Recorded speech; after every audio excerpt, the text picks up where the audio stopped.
Yeah, it's recording. So, we're looking at Edge Magazine issue 24, and they now have an article on football games. So, it's basically two articles running through each other. One of them is a history of important football games. One of them had a very funny name. What's it called again? Yes, Peter Shilton's Handball Maradona. So that's kind of cynical, and obviously a reference to Maradona scoring an important goal using his hand, the hand of God. So there are also previews going on, like Power Sports Soccer. I'm not familiar with that one. And Winning 11 J League, which would be Pro Evolution Soccer in the West, if I'm correct. And that was the big football game at the time, if you actually cared about playing the game. Here continues the history, of course, showing Sensible Soccer, British Pride. Actual Soccer, another football game I'm not interested in. And FIFA is the other big one, and FIFA had the best technology, of course. So see that this is the PC version. I believe the PlayStation versions were quite similar. And there's a lot of talk about the 3DO version of FIFA because of all the new camera abilities. And here's some other soccer games. Most of them I don't even recognize. Okay, so motion capturing, some more freaky pictures. And what I got most out of this article is the difference between magnetic systems, which they use magnets, which is apparently much easier to use, and the optical systems, which I've always known, and they cost a lot more work. And companies like Sega apparently use both, depending on how well they want to do it. And there's also an article about Acclaim, who at the time was cutting edge in that regard. So, the reviews. Terminal Velocity, a fast-paced 3D shoot 'em up where you can fly. Edge gives it an 8, and they also complain a bit about how it's not much more than a shooting game. So, you've probably forgotten about this game in the meanwhile, which makes sense. It sure wasn't Doom. Super Sidekicks 3 for the Neo Geo only gets a 6, and yeah, Edge likes its playability and its fast pace. There was also something about how yeah, when you go up to a goal and you want to score a goal, the camera changes, so then it becomes like a first-person thing, and then it becomes a duel between you and the goalie. I kind of like that idea. But yeah, it's a lot like the other Super Sidekicks, apparently. So therefore only a 6. Ace Combat, an early game for the PlayStation 1, only gets a 5, based on the arcade game called Air Command, or Air Combat. And yeah, it looks quite pretty, but there's not that much to do. So that's just a 5. But Namco releasing yet another PlayStation 1 game. That's the 4th one in so many months. FX Fight, a rather dull 3D fighting game made by Argonaut, who, well, this was for the PC, so this was, I guess, the best looking PC fighting game at the time. And but there's just not that much interesting to say. Even Edge mentions that, well, at least, you know, Virtua Fighter and Tekken have, and Toshinden have their own unique traits. FX Fight is just like Virtua Fighter 1.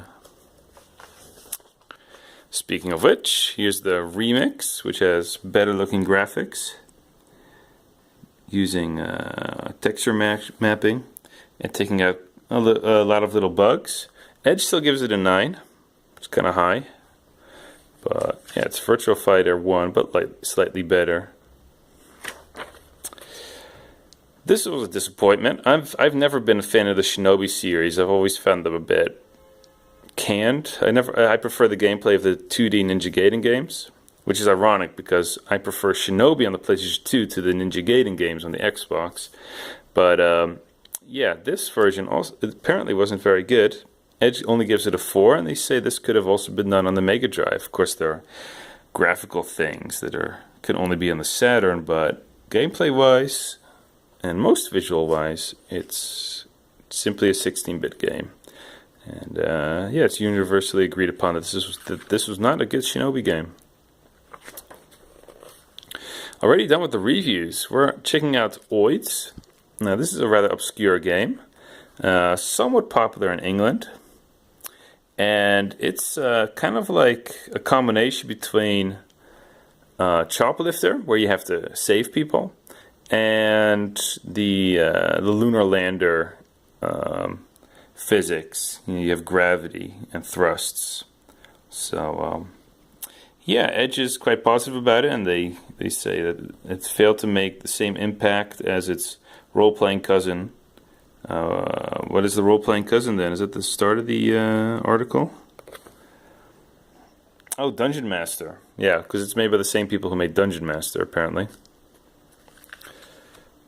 So yeah, that's Oids. Look it up if you want to find out more about old games that more people should have played.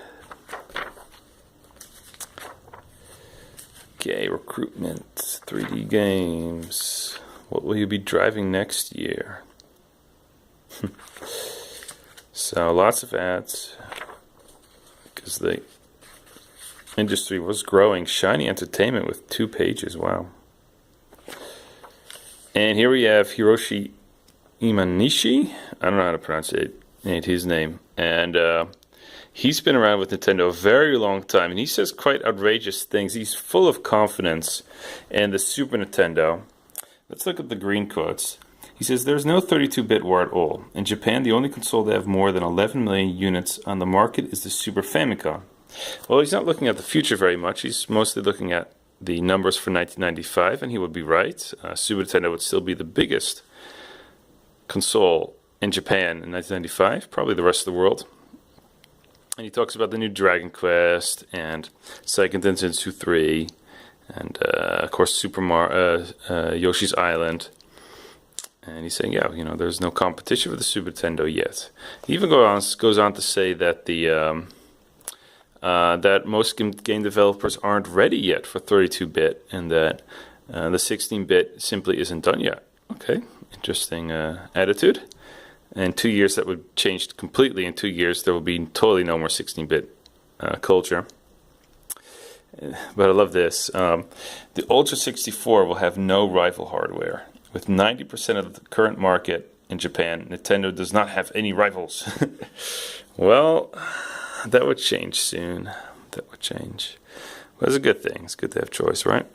So now Nintendo was very, I'll say, vainglorious at the time. I mean, they were at the top of the world. They were everything that computer gaming was. And Sega's ability to penetrate the American market surprised them, but it didn't do that well in the East.